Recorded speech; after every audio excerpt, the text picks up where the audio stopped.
Hariom. Knowledge plus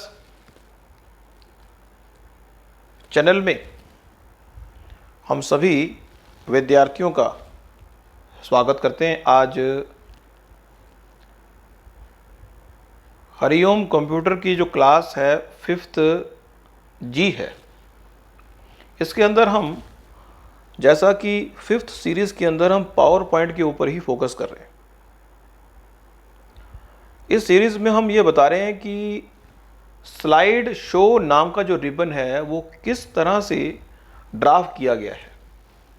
slide show, जो slide show नाम का रिबन है वो इसलिए बनाया गया है ताकि आप अपने स्लाइड शो की सेटिंग कर सकें।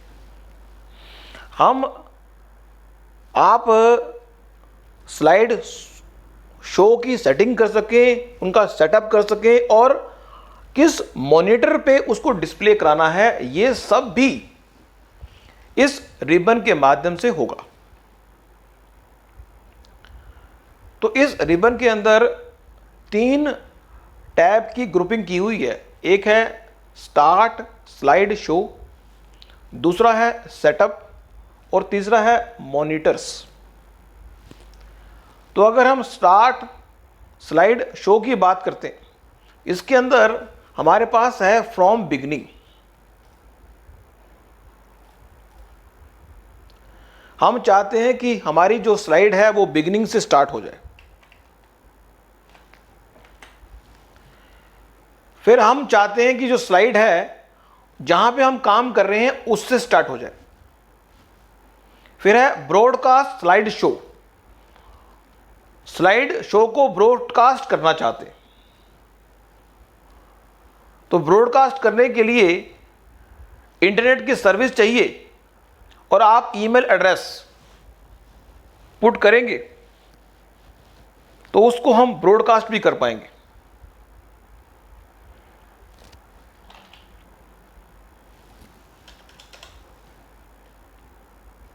अभी हम ब्रॉडकास्ट पे आ नहीं रहे।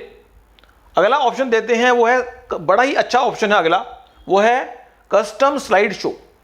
कस्टम स्लाइड शो के अंदर हम अगर चाहें तो हमारे पास मान लीजिए 40 स्लाइड्स हैं और हम अपने विद्यार्थियों को सिर्फ 30 स्लाइड दिखाना चाहते हैं, तो हम कस्टम स्लाइड व्यू में आके न्यू पे आके हम 30 की ग्रुपिंग कर दें कि हमें कि स्टूडेंट की स्लाइड 30 हैं, बस 1 से लेकर 30 तक।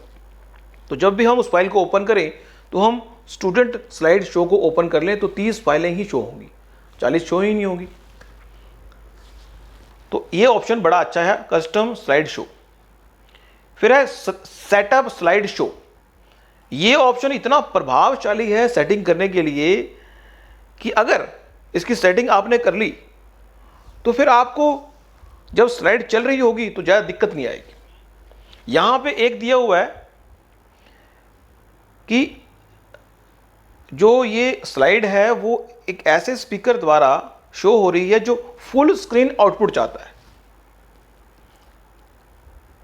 मींस अगर हम एक स्लाइड को फुल स्क्रीन प्रीव्यू में शो कराना चाहते हैं तो हम फुल स्क्रीन कर सकते हैं, विंडो का ऑप्शन है, या फिर फुल स्क्रीन के साथ ब्राउजिंग का ऑप्शन भी है। शो ऑप्शंस, शो ऑप्शन में क्या है,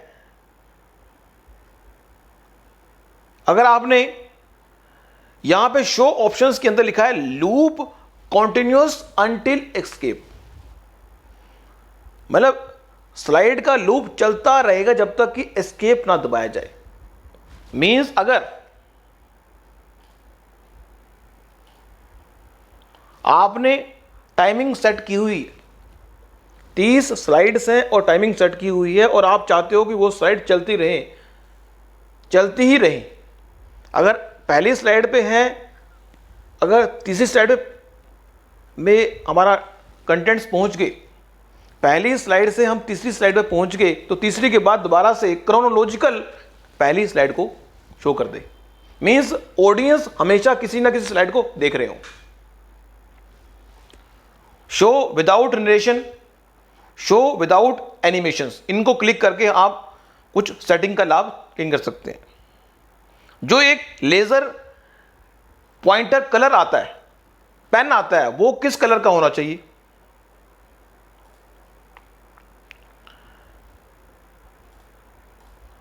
यहां पे स्लाइड शो में कस्टम्स भी है, ऑल भी है और स्पेसिफिक भी दिए हुए हैं। भी आपने स्लाइड नंबर 8 से 12 को ही शो करना है, सेटिंग करनी है आपने।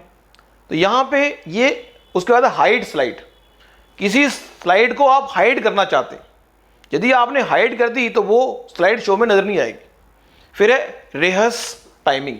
रिहर्स टाइमिंग जो है बड़ा ही अच्छा फीचर दिया हुआ है। रिहर्स टाइमिंग का मतलब है कि आप अपनी प्रेजेंटेशन को रिकॉर्ड करके अपने लार्ज ऑडियंस को दिखाना चाहते हैं, तो आप रिहर्स टाइमिंग में जाके उस प्रेजेंटेशन को बोलें, क्या आपने प्रस्तुत करना है, उसको रिकॉर्ड कर लें और अपनी आवाज को भी रिकॉर्ड कर लें, तो एक वीडियो फाइल बन सकती है।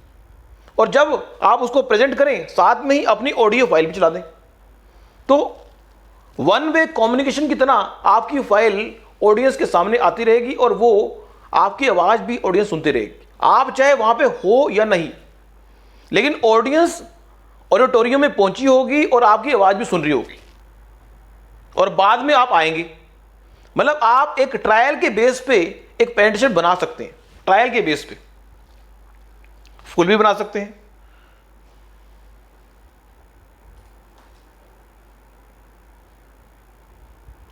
आपने जो रिकॉर्डिंग करनी है वो स्टार्टिंग पेज से करनी है या करंट स्लाइड से करनी है। फिर है play, narration, use timing, use media control, इन पे क्लिक कर दें। फिर है रेजोल्यूशन कैसी होनी चाहिए, जो आपकी स्लाइड शो की रेजोल्यूशन कैसी होनी चाहिए।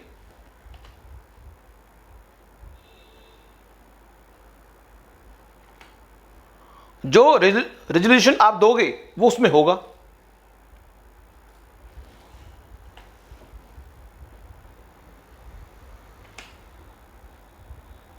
रेजोल्यूशन कितने बाय कितने की होगी।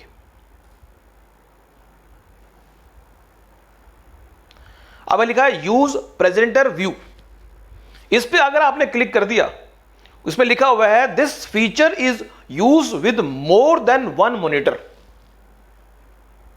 अगर 2 मॉनिटर होंगे तो इस फीचर का लाभ आप ले सकते हो। यदि आप अपने प्रेजेंटेशन, पावर पॉइंट प्रेजेंटेशन को 2 मॉनिटर पे दिखाना चाहते हो, तो यूज प्रेजेंटेशन व्यू पे क्लिक करेंगे तो आपके कंप्यूटर पे, आपका जो कंप्यूटर है वो 2 मॉनिटर से जुड़ा हो तो ये व्यू मिलेगा आपको। तो आज की इस टॉक में हमने आपको स्लाइड शो नाम के रिबन पर फोकस किया और आपको जानकारी को शिफ्ट अप किया। आपको काफी बातें समझ में आई होंगी, क्योंकि यदि किसी बात को समझाना हो और उसको यदि समझाने से पहले थ्योरी समझा दी जाए, तो रिबन के बेस पे कोई बात बताने का उद्देश्य हमारा यही है कि आपको एक थ्योरी के बारे में पता लग जाए कि पावर पॉइंट का बनाने का उद्देश्य क्या है।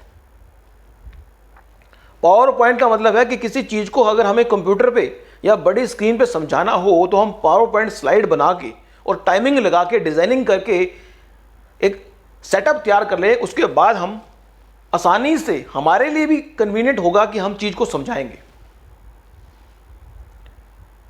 तो आज की टॉक में इतना ही। अगली जो टॉक होगी उसमें आपको रिव्यू नाम का जो हमारा रिबन होगा उसकी जानकारी देंगे। Thank you so much for listening and supporting always Hariom knowledge plus.